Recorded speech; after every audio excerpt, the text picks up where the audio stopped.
প্রবাসীদের কোন কোন সমস্যাটা এই মুহূর্তে তারা ফেস করতেছে সেসব সমস্যা সমাধানে আমাদের কি করণীয়, বিশেষ করে বর্তমান সরকারের আপনার নির্বাচনী ইশতেহার অনুযায়ী যে বিদেশে 1 কোটি কর্মসংস্থান সৃষ্টি করার একটা অঙ্গীকার রয়েছে এবং দক্ষ মানব সম্পদ বিদেশে পাঠানো, সেক্ষেত্রে আমাদের পররাষ্ট্র মন্ত্রণালয় তো এখানে একটা বড় ভূমিকা পালন করে থাকে।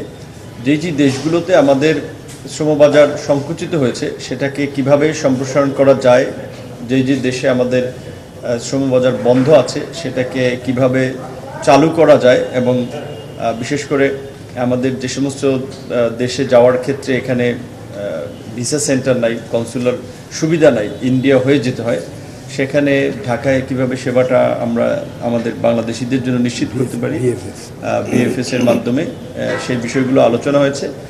এবং 2 মন্ত্রণালয়ের একটা কমিটি হয়েছে, যে এই কমিটি স্পেসিফিকভাবে সমস্যাগুলো ফাইন্ড আউট করে তার সলিউশন নিয়ে কাজ করবে। বিশেষ করে এখানে কর্মসংস্থানটাকে আমরা প্রাধান্য দিচ্ছি এবং হয়তো 2 মন্ত্রণালয়ের একটা যৌথ টিম পর্যায়ক্রমে বিভিন্ন দেশ ভিজিট করেও আমাদের যে কর্মসংস্থান সৃষ্টির যে একটা প্রয়াস সেটা আমরা বাস্তবায়নের দিকে নিয়ে যাব।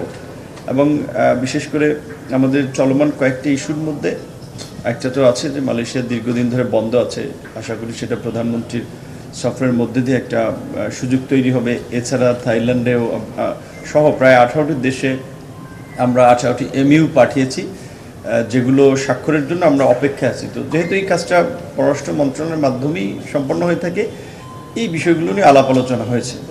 এইটুকুই ছিল আজকের মোটামুটি আলোচনা আমাদের বিষয়বস্তু।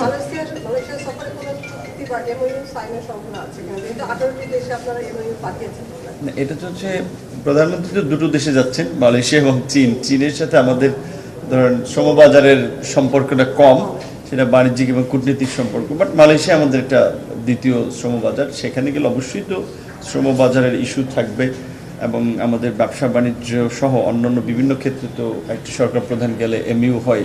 আমাদের কনসার্ন পার্টটুকু যেটা আমরা বৈদেশিক কর্মসংস্থানটা সেটাকে প্রাধান্য দিয়ে আই থিঙ্ক মালয়েশিয়ায় আমাদের মন্ত্রণালয় থেকে ইতিমধ্যেই অনেক ধরনের আলোচনা 2 দেশের জয়েন্ট ওয়ার্কিং কমিটিও এগিয়ে নিয়ে গেছে।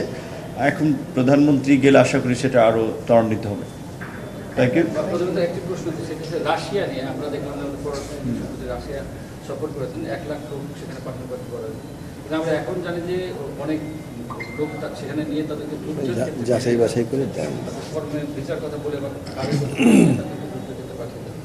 এই বাধাকে আমরা ঠিক করে স্টাডি করছি কিনা, না করেই আমাদের আবার 1 লাখ লোক পাঠাবো, তারা যেতে পারবে কিনা। না, আমাদের বিশেষ করে বিভিন্ন দূতাবাস থেকে আমাদের নির্বাচনী ইশতেহার পূরণে একটা ধারণাপত্র নেওয়া হয়েছে। সেখানে সব দেশ থেকেই কী ধরনের আমাদের সেখানে লোকজনের যাওয়ার একটা সুযোগ আছে, সেটা একটা সম্ভাব্যতা আমাদের হাতে আছে। রাশিয়াতে আমাদের ওভারঅল আমরা 5 বছর সরকারের টার্গেটে ওখানে 3 থেকে 4 লক্ষ লোক চাইলে আমাদের এনগেজ করার সুযোগ আছে। এখন সেখানে যুদ্ধ থাকার ফলেই কিন্তু আমাদের জন্য সম্ভাবনাটা তৈরি হয়েছে, কারণ ওখানে অনেক বিদেশি ইনভেস্টররা চলে গিয়েছেন, ওদের দেশের অনেক লোক চলে গিয়েছেন, সেখানে তাদের কর্মীর চাহিদা অনেকে বিভিন্ন কারণে এই চাহিদাটা তৈরি হয়েছে। যদি নর্মাল সিচুয়েশন থাকতো তাহলে কিন্তু বাংলাদেশিদের জন্য এত এই চাহিদাটা আবার তৈরি হতো না। এখন প্রশ্ন হচ্ছে যে হ্যাঁ, সাম্প্রতিক একটা ঘটনা আমরা দেখলাম যে 30 জনকে আপনার নিয়ে যুদ্ধে জড়ানোর একটা অভিযোগ আছে। সেই ক্ষেত্রে এই ঘটনাটা আমরা শুরু থেকেই তৎপর, এবং যেই এজেন্সিগুলো তাদেরকে পাঠিয়েছে তাদের বিরুদ্ধে মামলা হয়েছে, তাদের আপনার রিক্রুটিং লাইসেন্স স্থগিত করে দেওয়া হয়েছে। এখন আসলে একটা সমস্যার জন্য তো ওই দেশের পুরো বাজার আমরা বন্ধ করে রাখতে পারি না, তাহলে তো এটা ওয়াইজ হবে না, এবং মাথা ব্যথা হলে তো আসলে মাথা কেটে ফেলা কোনো সমাধান না, বরঞ্চ আমরা ওখানে কীভাবে ফেয়ার রিক্রুটমেন্ট সিস্টেমের মাধ্যমে লোক পাঠাতে পারি, ভিসা যাচাই বাছাই বিশেষ করে। এবং এটা তো অস্বীকার করা ঠিক হবে না যে এটা আমাদের সমস্যাটা শুধু যে রাশিয়ার ক্ষেত্রেই হয়েছে প্রথম সেটা না, আরও কিছু কিছু দেশেও দেখা যায় এরকম ধরেন ভিসা আমরা যাচাই করি, বাট তারপরেও কিছু ক্ষেত্রে একটু সমস্যা হয়ে থাকে। প্রতি বছর বাংলাদেশ থেকে 10 থেকে 12 লক্ষ লোক অ্যাভারেজ বিদেশ যেয়ে থাকে, তার মধ্যে স্বাভাবিকভাবেই আপনি ধরেন 2-4 হাজার লোকের সমস্যা হয়। এই জন্যই তো মন্ত্রণালয় আছে, মন্ত্রণালয়ের একটা কল্যাণ বোর্ড আছে, আবার তাদেরকে পুনর্বাসন করা, তাদেরকে সাপোর্ট করা, তাদের সমস্যাটা অ্যাড্রেস করা। সো রাশিয়ার বিষয়ে আমরা শুধু এই বিষয়টাকেই প্রাধান্য দিব যে এখন থেকে যারা যাবে তারা যেন যুদ্ধের আপনার জড়ানোর জন্য যেন কেউ না যায়।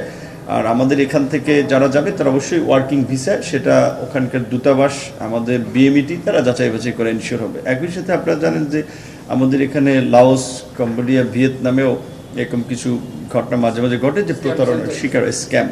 এখন সেক্ষেত্রে ধরেন আমাদের যখন একটা সে লিগাল আপনার ওয়ার্ক পারমিট নিয়ে আসে, ডিমান্ড লেটার নিয়ে আসে, এখন আমরা যদি না পাঠাই তখনও তো আবার আমাদের বিরুদ্ধে অভিযোগ তোলা হয় যে বিএমইটি বা মন্ত্রণালয় লোক পাঠায় না, তারা বাজার নষ্ট করতেছে। সেক্ষেত্রে আমরা যাদেরকে অ্যাপ্রুভ দেই সাধারণত ভিসা চেক করেই দেওয়া হয়। তারপরেও দুইটি যদি ঘটনা ঘটে সেই বিষয়ে আমরা পদক্ষেপ নিয়ে সেটা একটা প্রতিকারের চেষ্টা করব, এবং এই বিষয়ে সকলেরই একটা সম্মিলিত প্রচেষ্টা দরকার। যেই কারণে আজকের এই মিটিংটা, যে আমাদের এখানে কর্মসংস্থান কিংবা আমাদের ডিপ্লোমেসির ক্ষেত্রে দূতাবাসগুলো মেইন ভূমিকা পালন করে থাকে, সো তাদের আরেকটু অ্যাক্টিভ রোল প্লে করা এবং আমাদের এই মন্ত্রণালয়ের কাজেও আরেকটু যেন তারা সহায়তা করে, সমস্ত বিষয় নিয়ে আজকের এই যৌথ আসলে মিটিং, এবং আশা করি এই মিটিংয়ের মধ্যে দিয়ে আমাদের কাজটা একটু সহজ হবে সামনের দিনগুলোতে।